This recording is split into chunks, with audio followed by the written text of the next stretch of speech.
and start in 15 seconds. Hey, hold on, Leah. Leah, can they get us coffee?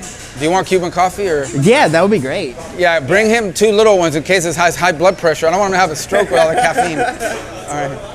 Obviously, one of the problems that we're facing as a conservative movement is big tech censorship. We're seeing, the big tech companies, Google, Facebook, Twitter, etc., really crack down on conservatives and censor and so on and so forth. There's some Republicans and a lot of Democrats who are suggesting, okay, well, let's give big media companies an antitrust exemption to try to fight back against this, so they can collectively bargain and pressure the big tech companies to pay them. Sounds great in theory, but there's concerns that a lot of these media companies would go and cut their own deals. It would leave people like Breitbart or other conservative media out of it.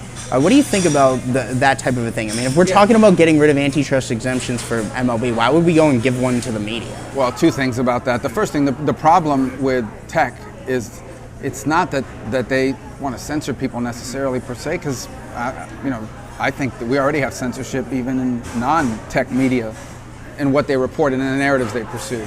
The issue is the monopoly. They are now the gatekeepers to the new public square.